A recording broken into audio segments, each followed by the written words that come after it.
हर बार की तरह 5वें दिन फिर से राजा भोज सिंहासन पर बैठने के लिए उत्सुकता से आगे बढ़े। सिंहासन की तरफ कदम बढ़ाते ही उसमें से 5वीं पुतली बाहर आई और उसने अपना नाम लीलावती बताया। लीलावती ने राजा भोज से कहा, राजन, राजा विक्रमादित्य वीर होने के साथ साथ बड़े दानी भी थे। अगर आप भी उन्हीं की तरह एक दानवीर हैं तो ही आप इस सिंहासन पर बैठ सकते हैं। इतना कहकर लीलावती ने विक्रमादित्य की दानवीरता की कथा सुनानी शुरू की। एक बार राजा विक्रमादित्य के दरबार में एक ब्राह्मण आया। वह राजा से मिला और उसने कहा कि अगर आप तुला लग्न में एक महल बनवाएंगे तो उनकी प्रजा में खुशहाली आएगी और उनकी कीर्ति चारों ओर हो जाएगी। राजा को उस ब्राह्मण की बात सही लगी और उन्होंने महल बनवाने का फैसला लिया। हीरे जवाहरात, सोने चांदी और मोती से उन्होंने एक भव्य महल का निर्माण करवाया।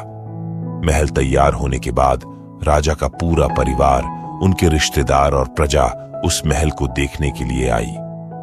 राजा विक्रमादित्य ने उस ब्राह्मण को भी आकर महल देखने का न्योता भेजा। सभी महल की खूबसूरती को देखते ही रह गए। वह ब्राह्मण भी महल देखकर दंग रह गया। महल की सुंदरता देखने के बाद ब्राह्मण के मुंह से अचानक निकल गया, काश यह महल मेरा होता। ब्राह्मण की इच्छा जानकर राजा ने तुरंत वह महल उस ब्राह्मण को दान में देने की घोषणा कर दी। महाराज की बात सुनकर ब्राह्मण हैरान रह गया। वह दौड़ता हुआ अपने घर पहुंचा और उसने यह बात अपनी पत्नी को बताई। उसकी पत्नी को इस बात पर विश्वास नहीं हुआ और उसने सोचा कि ब्राह्मण पागल हो गया है। अपनी पत्नी को यकीन दिलाने के लिए वह उसे महल लेकर गया। महल को देखकर और लोगों की बातें सुनकर ब्राह्मणी भी हैरान रह गई। उसने पूरा महल देखने की इच्छा जताई।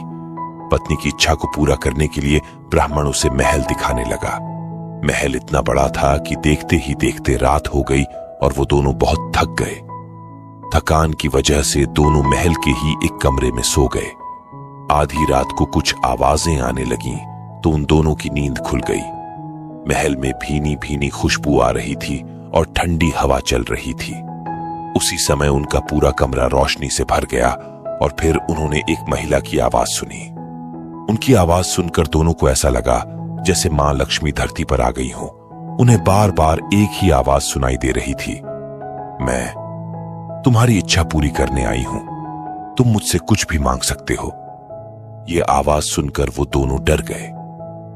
मां लक्ष्मी ने अपनी बात 3 बार दोहराई, लेकिन उन दोनों ने कुछ नहीं मांगा तो वो वहां से चली गईं। इसके बाद ब्राह्मणी बोली, जरूर इस महल में भूतों का साया है, तभी राजा ने हमें यह महल दान में दिया है।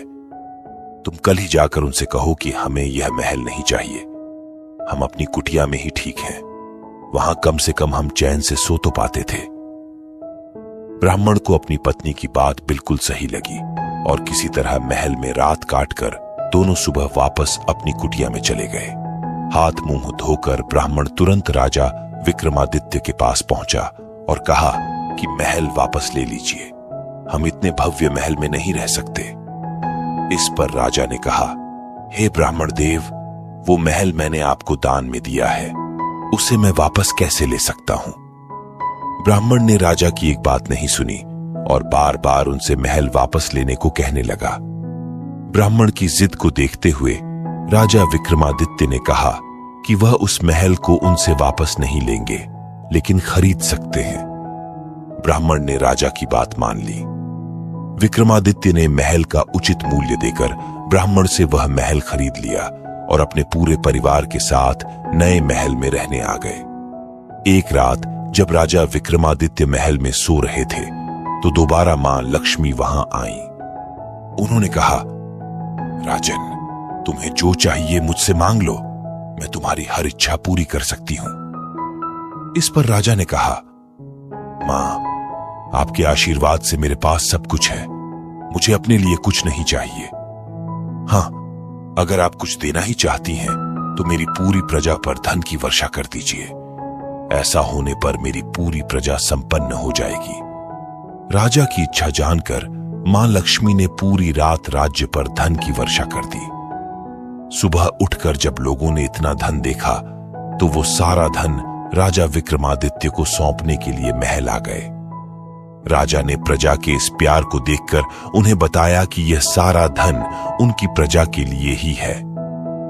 इसी वजह से सब अपने अपने हिस्से का धन अपने पास ही रखें।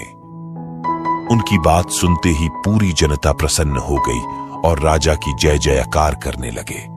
इतनी कहानी सुनाते ही 5वीं पुतली वहां से उड़ गई। कहानी से सीख हमेशा अपना दिल बड़ा रखना चाहिए। खुद के पास अगर सब कुछ हो तो दूसरों की भलाई के बारे में सोचना चाहिए। हम आशा करते हैं कि आपको आज की कहानी पसंद आई होगी। ऐसी ही और कहानियां सुनने के लिए वीडियो को लाइक और शेयर करें और चैनल को सब्सक्राइब करें। मिलते हैं कल की वीडियो में। अब कल सुनते हैं अगली पुतली क्या कहती है राजा भोज से।